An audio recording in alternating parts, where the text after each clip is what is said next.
Hello students, welcome to chemistry concept. आज एक प्यारा सा क्यूट सा टॉपिक है जो कि नीट और JEE के लिए काफ़ी ज़्यादा इम्पॉर्टेंट टॉपिक है।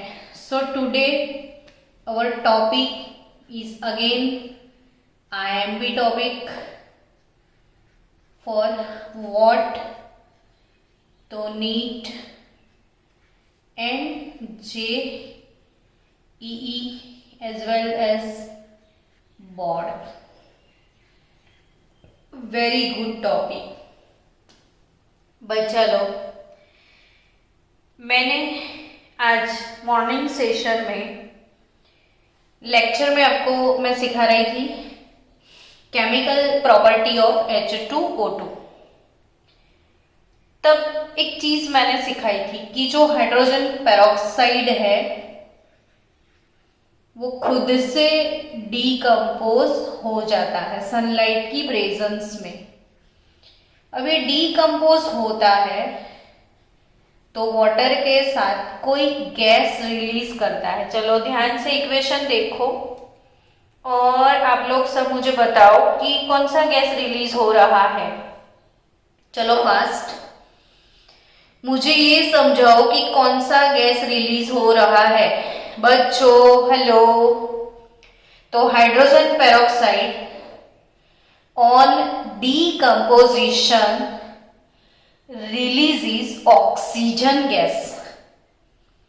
तभी मैंने मॉर्निंग सेशन में आपको बताया कि इसीलिए ना हाइड्रोजन पेरोक्साइड को ओपेक बॉटल में या ब्लैक बॉटल में स्टोर किया जाता है, क्योंकि इन प्रेजेंस ऑफ सनलाइट इसका डीकंपोजिशन हो जाता है। Hydrogen peroxide generally strong oxidizing agent है। It act as a reducing agent as well as oxidizing agent, but it's a strong oxidizing agent। उसकी वजह से उसको ज्यादा यूज किया जाता है।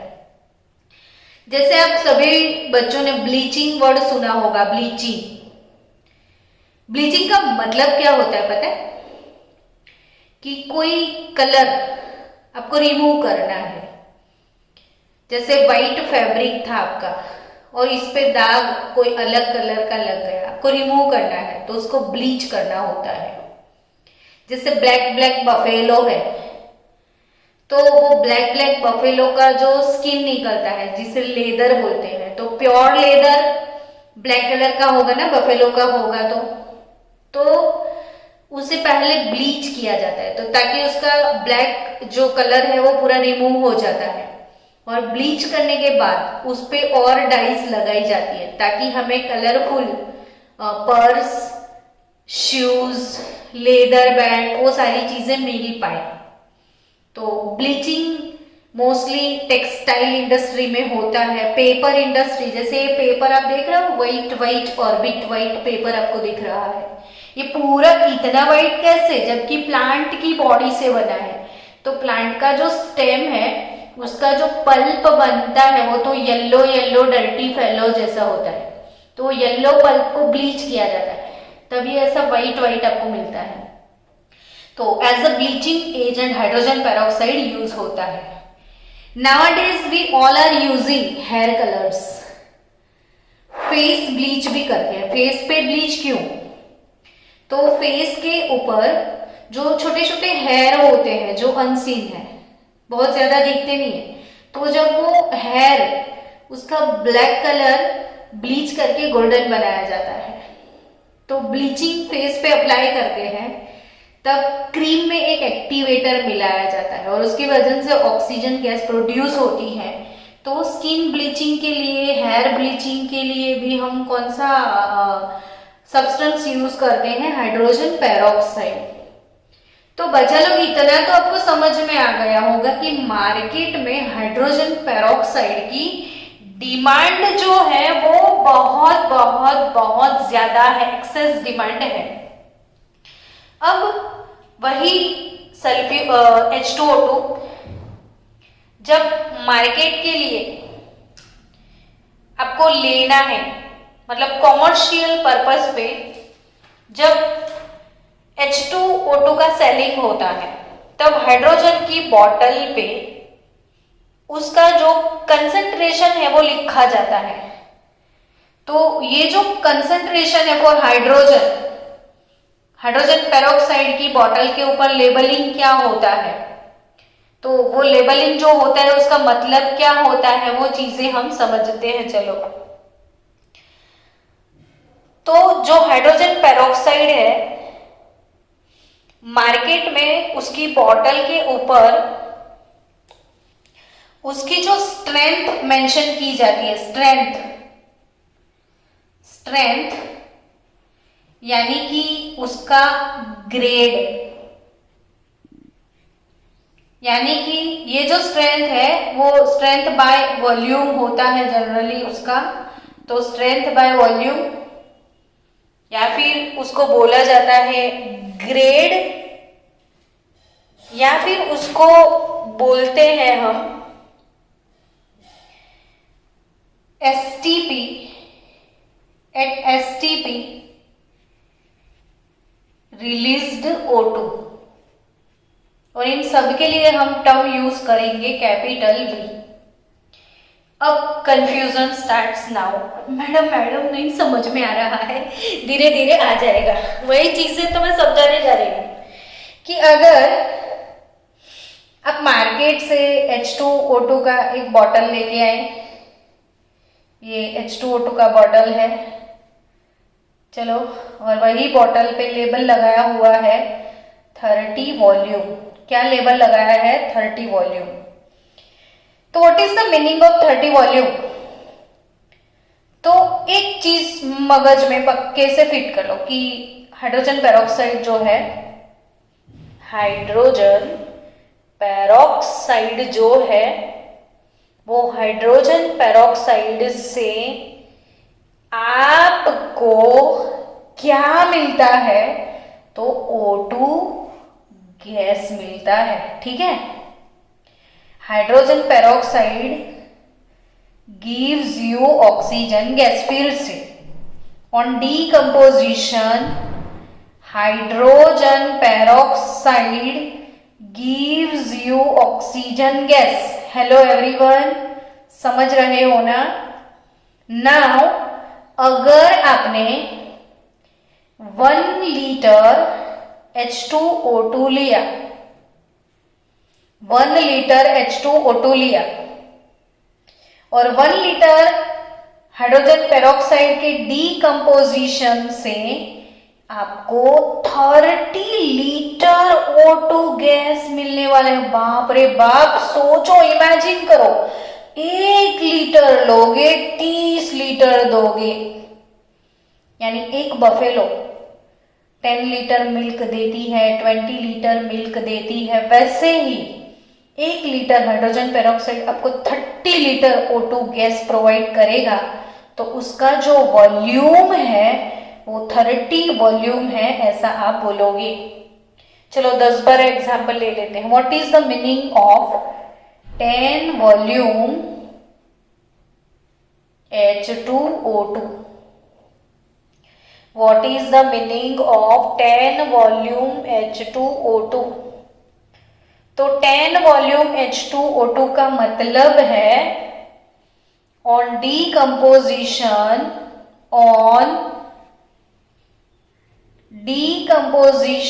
of 1 liter H2O2, 10 liter O2 gas released at STP। बच्चा लोग 10 वॉल्यूम H2O2 का मतलब क्या होगा? समझो ध्यान से। 10 लीटर H2O2 का मतलब क्या होता है? 10 वॉल्यूम H2O2 का मतलब है कि on decomposition of 1 litre, 1 litre H2O2 आपको 10 लीटर, वो नहीं सुना, तुम 1 पैसा दोगे वो 10 लाख देगा। गरीबों की सुनो वो तुम्हारी सुनेगा, तुम 1 पैसा दोगे वो 10 लाख देगा, ये तुम 1 लीटर दोगे वो 10 लीटर देगा। समझे आप? मैं इसलिए इसके साथ कमेंट पास कर रही हूँ ताकि ये आपको अच्छे से समझ में आ जाए। चलो और 2-3 example. What is the meaning of 40 volume H2O2? Label अगर 40 वॉल्यूम लगाया है बॉटल का, आप परचेज करने के लिए गए हो मार्केट, तो आप क्या सोचोगे? तो आप ये सोचोगे on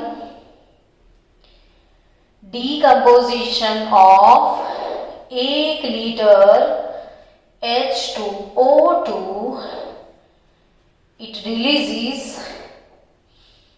40 liter O2 gas at standard temperature and pressure। समझे आप? समझे कि नहीं समझ रहे हो? तो 1 लीटर H2O2 से आपको 30 लीटर O2 गैस मिलेगा, तो उसका वॉल्यूम स्ट्रेंथ है 30 वॉल्यूम।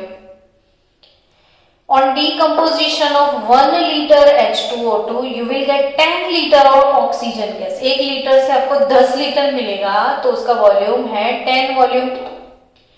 अगर 1 लीटर से आपको 40 लीटर O2 मिलता है तो वो है 40 वॉल्यूम। समझ गए? तो बच्चा, अगर आपको बोला जाए कि स्ट्रेंथ बाय वॉल्यूम, तो भी V समझना है आपको। अगर आपको बोला जाए कि calculate the grade of H2SO4, तो भी आपको V समझना है। अगर आपको बोला जाए कि calculate the volume of STP released O2, तो भी आपको वॉल्यूम समझना है। यानी स्ट्रेंथ बाय वॉल्यूम तो भी V, ग्रेड तो भी V, STP रिलीज्ड O2 तो भी V। क्यों? या 40 लीटर 40 वॉल्यूम H2O2, तो 40 litre O2 gas at released, 40 litre O2 gas release at STP। समझे आप? 10 वॉल्यूम तो 10 लीटर O2 रिलीज, जितना वॉल्यूम उतना लीटर रिलीज, तो वही हुआ ना वॉल्यूम। तो ग्रेड भी वॉल्यूम ही हुआ। तो अब आपको मैं 2 शॉर्टकट चीजें सिखा रही हूं, क्योंकि नीट और जेई में हमें टाइम सेविंग प्रैक्टिस चाहिए। प्रैक्टिस बहुत करोगे तो भी टाइम सेविंग के लिए छोटे छोटे जो ट्रिक्स है वो आप बहुत ज्यादा यूज करना। चलो, आपको अब मैं और एक चीज सिखाने वाली हूँ। थोड़े छोटे छोटे क्यूट फॉर्मूले एक चार्ट पेपर पे लिख के घर में डाल देना कि जो ग्रेड है volume is equal to molarity into 11.6। ये एक शॉर्टकट है जो आप फटाफट से आपके सारे क्वेश्चन को सॉल्व कर देगा। मैं पहले आपको लॉन्ग मेथड भी सिखाऊंगी, फिर शॉर्ट मेथड सिखाऊंगी। आप यही सिलेक्ट करने वाले हो तो फिर बेटर है ना, मैं उसी के साथ जाऊं। और ग्रेड बाय वॉल्यूम अगर नॉर्मालिटी के साथ लेना है तो normality into 5.6। Very nice shortcut. कि वॉल्यूम का मोलारिटी के साथ रिलेशन क्या है? तो volume is nothing but molarity into 11.6। Volume is nothing but normality into 5.6। दूसरी बात, मैंने और एक शॉर्टकट आपको सिखाया हुआ है, याद रखना। मोलारिटी M, मोलारिटी M अगर आपके पास परसेंटेज W/V है, percentage W/V into 10 upon molar मास। एक फॉर्मूला मैंने ये सिखाया हुआ है जो सबको आना ही चाहिए, सबके पास बाय हार्ट होना चाहिए कि व्हाट इज मोलारिटी। तो percentage W/V into 10 upon molar मास। तो अगर आपको परसेंटेज दिए हैं तो आपको मोलारिटी, परसेंटेज W/V से मोलारिटी में जाना है, तो परसेंटेज इंटू 10 अपॉन मोलर मास करोगे तो डायरेक्ट आप मोलारिटी में आ जाओगे। दूसरी चीज, मोलारिटी क्या है ना? तो molarity is nothing but G/mV। सबने अभी एग्जाम के लिए प्रिपेयर किया होगा। Molarity is nothing but G/mV। G क्या है? Gram weight of solute, M molar mass into V यानी litre.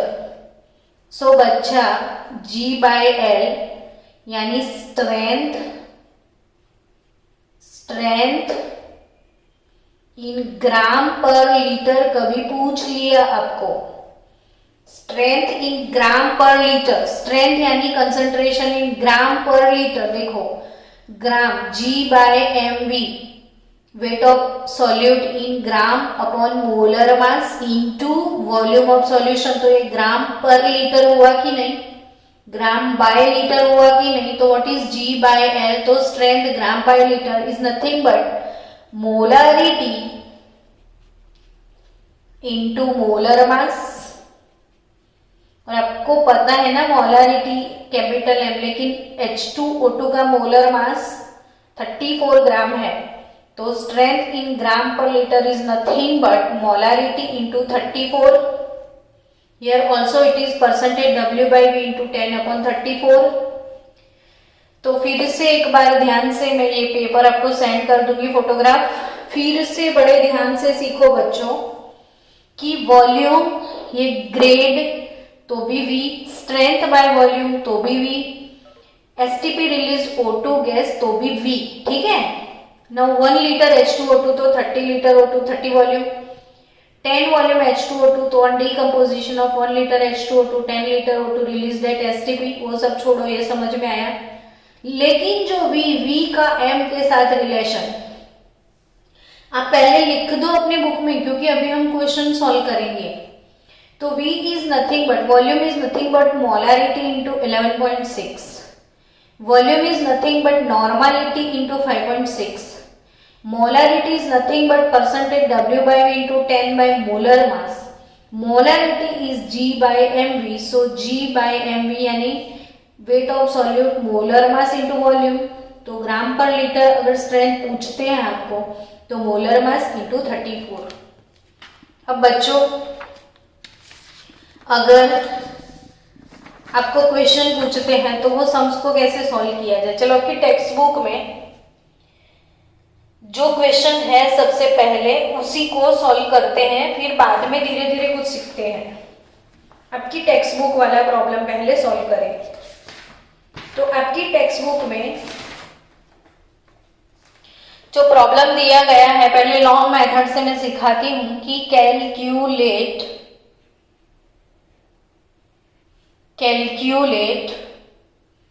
The strength,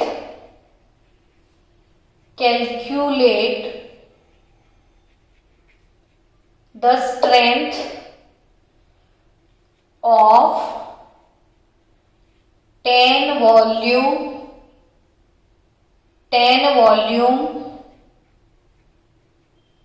solution of H2O2। ये इतना टफ नहीं है बच्चों, आप वीडियो को ना बार बार रिवाइज कर लेना, 1 नहीं 2 नहीं 3 4 बार बड़े आराम से इसको रिवाइज करते जाना, अच्छे से आपका लर्न हो जाएगा। डोंट गिव मी एक्सक्यूज कि नहीं समझ में आ रहा है, ऑनलाइन में प्रॉब्लम है, no need to give me excuse any.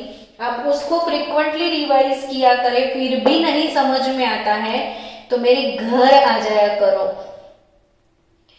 Calculate the strength of 10 volume solution of H2O2। Strength, क्या स्ट्रेंथ, स्ट्रेंथ मतलब क्या, क्योंकि वॉल्यूम तो दिया हुआ है ऑलरेडी। तो स्ट्रेंथ यानी बच्चों इधर strength in gram per litre आपको कैलकुलेट करना है। कैलकुलेट द स्ट्रेंथ यानी स्ट्रेंथ मतलब ग्राम पर लीटर आपको कैलकुलेट करना है। चलो फिर से अगर मैं रिवाइज करवाऊं आपको, तो माय डियर बच्चा, मोलारिटी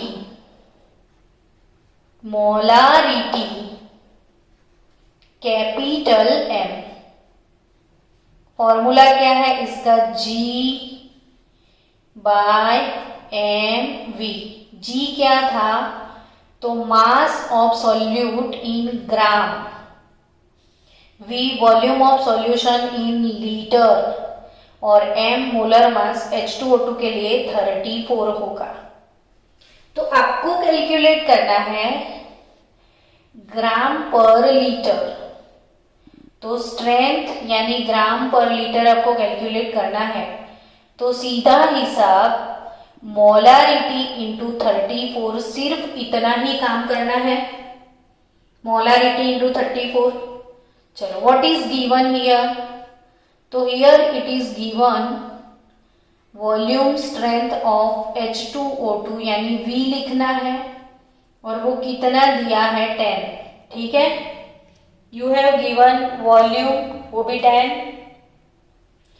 अब बच्चास कि V से मोलारिटी कैसे मिले, तो yes our formula molarity into 11.6 is equal to V। अभी मैंने ये शॉर्टकट सिखाया था कि V is equal to M into 11.6। Go for it. So V is nothing but M into 11.6. So here it is 10 divided by 11.6 is nothing but capital M. So मैंने तो calculator लिया था, किधर गया?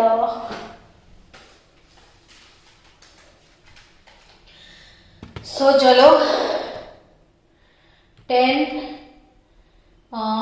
डिवाइडेड बाय 11.6 क्या आया, तो 0.8620 आता है, 0.8620 देखो तो।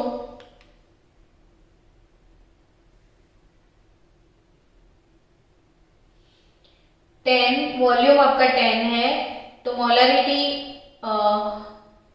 Volume is equal to molarity into 11.6।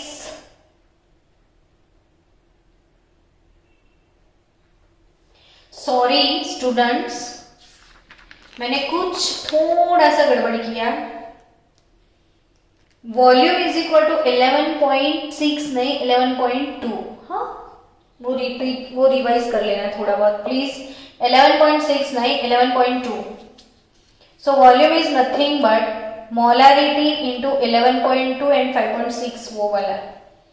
चलो तो 10 divided by 11.2 is equal to 0.8928 और आपको मिल जाएगा आपका आंसर। चलो तो वॉल्यूम 10.11.6, सो 10 डिवाइडेड बाय 11.2 तो 0.8928। सो मोलारिटी आपको कितना आएगा, तो 0.8928। चलो मोलारिटी मिल गई। तो व्हाट इज स्ट्रेंथ हियर, तो strength in gram per litre is nothing but 0.8928 molarity into just molar mass 34 करना है आपको,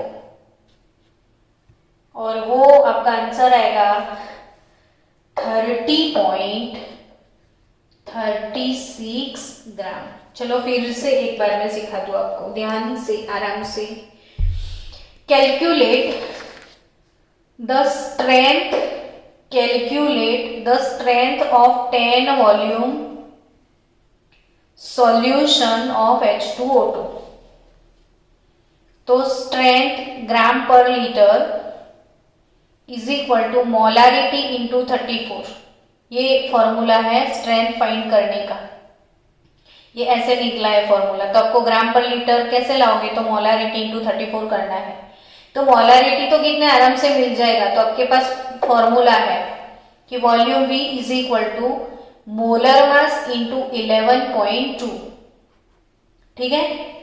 तो 10 divided by 11.2 is equal to molarity, molar mass नहीं सॉरी मोलारिटी। सो मोलारिटी आपको मिल जाएगा 10 डिवाइडेड बाय 11.2। अब जो मोलारिटी आई इसको मोलर मास 34 से मल्टीप्लाई करो तो सीधा स्ट्रेंथ मिले आपको 30.36 ग्राम। चलो अब इसी प्रॉब्लम को आपको लॉन्ग वे में सॉल्व करना है, कि जैसे टेक्स्ट बुक में दिया गया है। तो आपकी according to your text book इसको आप कैसे सॉल्व करोगे वो सीखते हैं। सबसे पहले तो आपकी टेक्स्ट बुक के हिसाब से आपको कैसे सॉल्व करना है वो देखो। तो 2H2O2 on decomposition 2H2O2 on decomposition 2H2O plus O2 2H2O2 on decomposition 2H2O plus O2। अब इसका मतलब क्या हुआ कि बच्चों ये 2 मोल हुआ कि नहीं? ये कितना मोल हुआ? 2 मोल। 2 मोल जो H2O2 है तो आपको कितने मोल ऑक्सीजन मिला? 1 मोल है ना। 2 मोल जो है उससे आपको कितने मोल ऑक्सीजन मिला? 1 मोल। 1 मोल ऑक्सीजन कितना लीटर होता है? तो 22.4 लीटर होता है कि नहीं? 1 मोल यानी 22.4 लीटर होगा। अब 1 मोल H2O2 का मास कितना? तो मोलर मास जितना। तो 1 मोल का 34, तो 2 मोल का 68 ग्राम H2O2 हुआ कि नहीं? तो according to this equation you can see here कि 2 mole hydrogen peroxide on decomposition it gives 1 mole यानी 22.4 लीटर ऑक्सीजन गैस। केमिस्ट्री की वो रियल वाली फिनोमिना समझो तो कि ऑन डीकम्पोजिशन ऑफ 68 ग्राम 2 मोल यानी इतने ग्राम पेरोक्साइड है, तो on decomposition of 68 gram peroxide you will get 22.4 liter. So you can say here on decomposition 68 gram H2O2 you will have 22.4 liter of O2 gas। ठीक है, डन। सो 1 mole यानी 22.4 litre होता है कि नहीं? तो आप आराम से सोचो कि 68 ग्राम H2O2 will be equivalent to 22.4 liter O2 gas.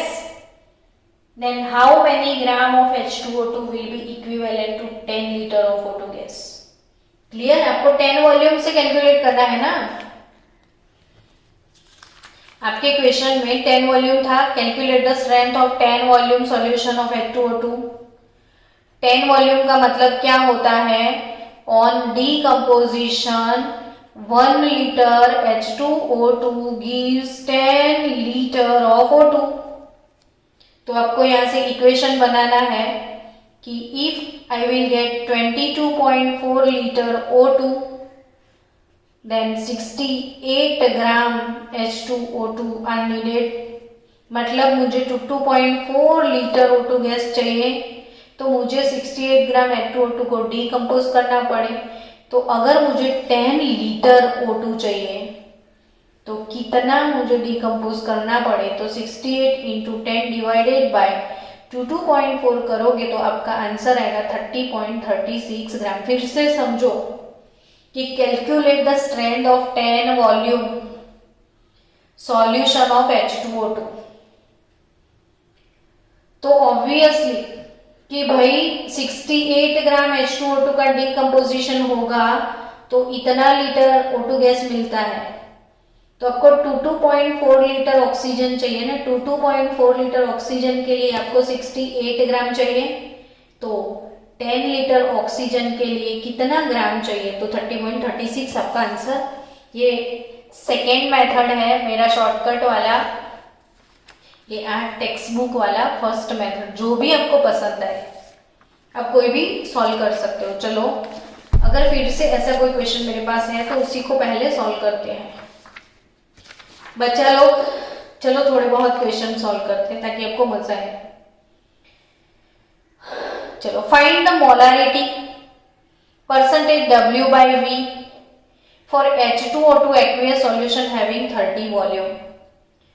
तो आपको मोलरिटी और परसेंटेज कैलकुलेट करना है।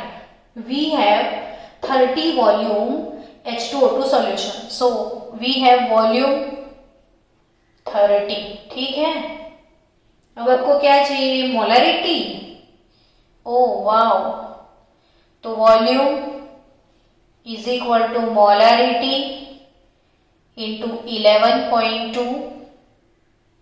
सो मोलरिटी, तो वॉल्यूम है 30 डिवाइडेड बाय 11.2 कर दो तो आपको मोलरिटी मिल जाए। चलो फास्ट, मेरा कैलकुलेटर गया। तो 30 डिवाइडेड बाय 11.2 तो क्या मिलेगा। Sorry, I have no calculator, wait for some time.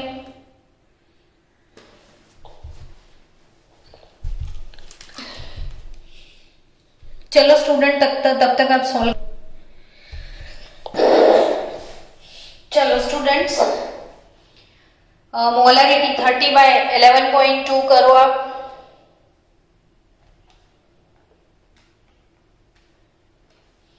तो 2.679। अब आपको क्या कैलकुलेट करना है, परसेंटेज W बाई V। तो percentage W by V into 10 upon molar mass is equal to molarity. मैंने ऐसा कुछ सिखाया था आपको फॉर्मूला, शॉर्टकट फॉर्मूला सीधा याद रखो। So percentage W by V, तो molarity 2.679 into 34 divided by 10।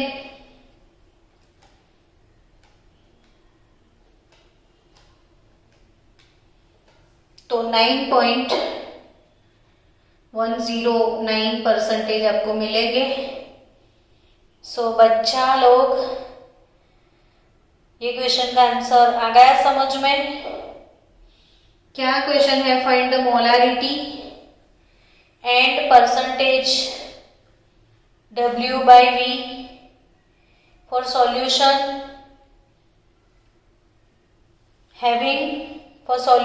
Having strength 30 volume. तो 2.679 आपका वो मोलरिटी आया और 9.109 और 9.11 आपका परसेंटेज वॉल्यूम। चलो next question, find the volume of H2O2, यानी V फाइंड करना है, वॉल्यूम ऑफ H2O2 यानी क्या फाइंड करना है, V। When 210 gram H2O2 is dissolved in 3 liter, also find percentage W by V। तो आपको फाइंड करना है V, ठीक है, क्वेश्चन मार्क। V कैसे लाओगे, तो V फाइंड करने का फॉर्मूला क्या है, मोलरिटी इंटू 11.2। तो आपके पास मोलरिटी नहीं है तो मोलरिटी निकाल दो G बाई MV से। G यानी कितना ग्राम डिसॉल्व किया, तो 210 ग्राम को डिसॉल्व किया 3 लीटर सॉल्यूशन में। इसका मोलर मास 34 होता है तो आपको मोलरिटी मिल जाएगी। मोलरिटी कैलकुलेट करने का फॉर्मूला क्या है बच्चों, G बाई MV। तो 210 divided by 34 divided by again 3, तो इट इज 2.059। चलो 3 मिनट हो गया होगा शायद मैंने। चलो स्टूडेंट, और भी जितने क्वेश्चन है उसको सॉल्व करें हम। तो आपके पास मोलरिटी आ गई, तो 2.059। अब क्या करोगे, तो इंटू जस्ट 11.2 कर लो आप, तो आपको 23.06 उसका वॉल्यूम ग्रेड मिल जाएगा।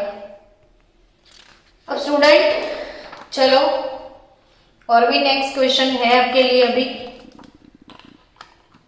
Find the mass of H2O2 in its solution having strength 10 volume.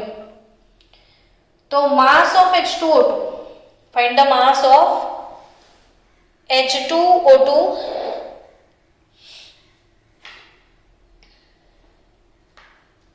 find the mass of H2O2 in its solution having strength 10 volume.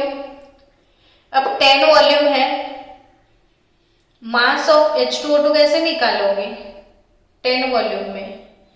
तो ऑब्वियसली वॉल्यूम से मोलरिटी मिलेगी नहीं, तो मोलरिटी इंटू 11.2, सो मोलरिटी क्या होगा? तो 10 divided bye वो 11.2, ये मोलरिटी आ गई। तो strength mass of H2O2 is nothing but gram per litre ही हुआ ये। तो अभी जो फर्स्ट क्वेश्चन हमने सॉल्व किया था वही ये प्रॉब्लम है 30 पॉइंट। तो ये मोलरिटी आ गई। अब मास ऑफ H2O2 यानी G, तो it is nothing but strength, mass is nothing but strength in gram per litre.